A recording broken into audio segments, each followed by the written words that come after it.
Okay, we're back for the Theros pack, and we've opened a Soldier of the Pantheon. Not something we really need in this deck. We're not very aggressive. That also counts out the Arena Athlete. Otherwise, Hoplite is very nice in our deck, though. In any deck, really, that can support blue and white. Other cards in here, Divine Verdict is fine. The Prescient Chimera isn't bad. Really, the Hoplite is the best card for us in this pack, and even though he might wheel, I don't think there's anything worth taking over him. He hardly ever wheels, though. Okay, we have a Coordinated Assault. It's not really what we need. We have a Unicorn. Unicorn's interesting if we end up playing 3 colors. We probably will end up at least splashing red here for something. We don't seem like we have enough playables to play without splashing. So I think we'll take the Unicorn. It may seem kind of silly this early, but I think it's the best pick for our deck at this time. Other consideration might be Titan Strength, but no, I will take the Unicorn.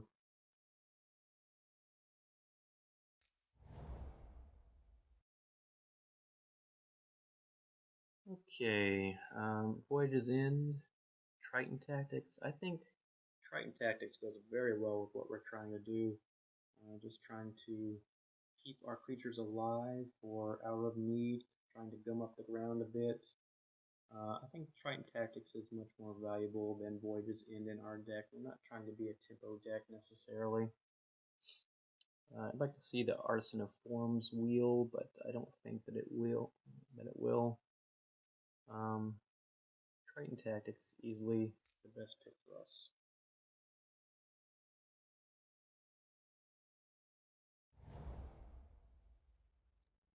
Okay, we have Fire Drinker Satyr. Not anything we're interested in.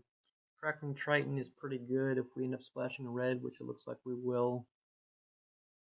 Dauntless Onslaught is exactly what we're looking for. We'll grab that up pretty happily. Hopefully we'll wield the Crackling Triton. Okay, Omen Speaker. Omen Speaker does very well for fixing our 3 colors. Not a whole lot else for us. Maybe that Titan Strength, but we don't really need that effect. Okay, Lightning Strike. Perfect. Happy to get a Lightning Strike this late.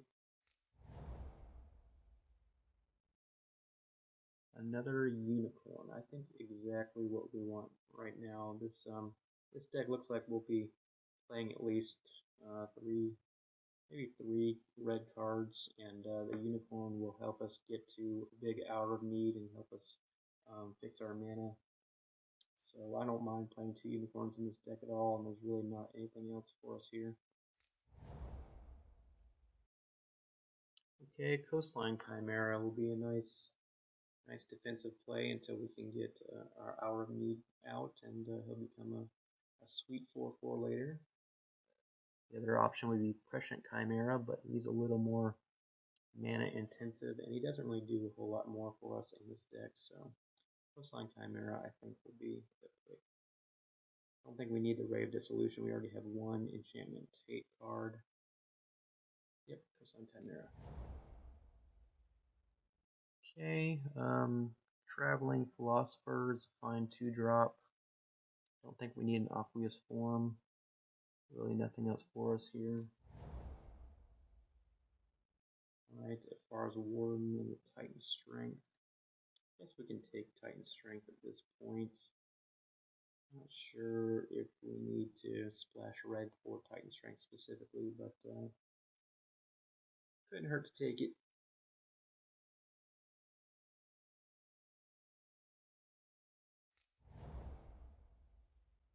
Okay, we did get a Far's Warden anyway. I don't know if we'll play it, but we'll take it.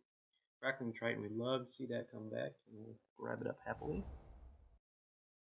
Alright, and that's the draft.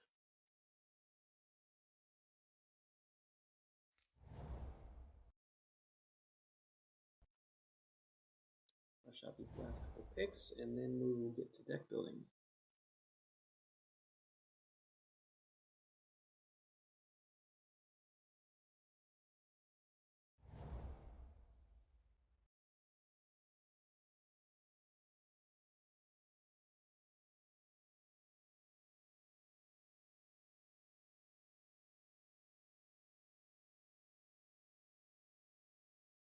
Alright, I think we're pretty well invested in a 3-color deck here. It helps that we have at least one scry land. Let's put the cards to the side here that I don't think we will end up playing. I don't think these red cards are worth splashing for. Normally I wouldn't want to splash for a Witcher or Blade Test Boar, although they're fine. They probably wouldn't be worth splashing for if we had enough playables in our other colors, but it doesn't look like we do.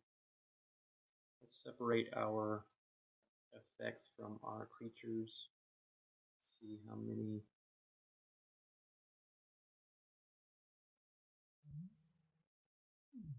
of each we have.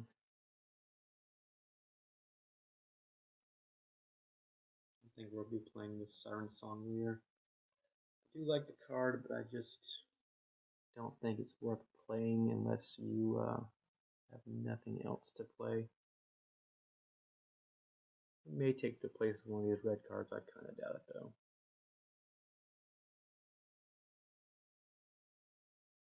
Not sure if we'll play this Philosopher. I kind of hope we have enough cards without it, but it's a fine card if we do end up playing it. We'll set this Hour of Need at a higher mana cost because we know we'll be playing it at least for 5 most turns. Most times we end up playing it. Okay, so how does this look? I think we'd definitely be playing both unicorns in this deck. I think we're happy to have gotten both of them.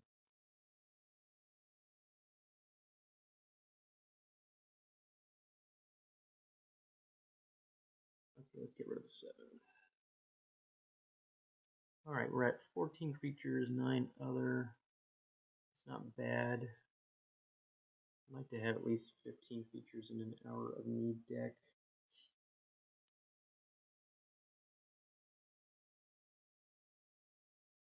Maybe we can get that Philosopher back. Let's see what we have in here. We're obviously going to play 17 lands. I think that's pretty much the number. We're doing okay on early drops. We don't have a whole lot to buy that's expensive, just the Arbiter and the Hour of Need.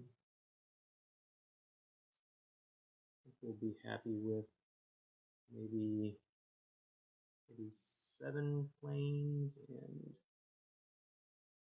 9 islands, if you consider the dual land as both. That leaves us with 2 mountains and 2 unicorns for our splash. That should be plenty. I think we'll be able to consistently cast all our cards fairly well with that.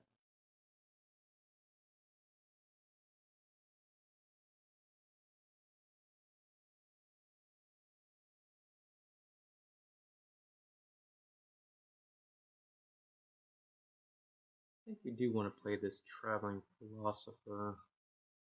I think we definitely need to cut an effect in a deck like this. So let's see what effect we can cut.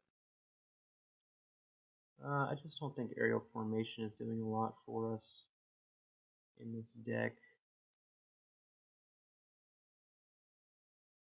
Yeah, the rest of our cards seem pretty strong.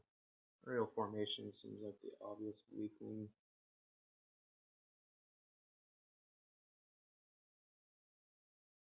Yep. So let's get rid of that and submit, and we'll see you back for round 1.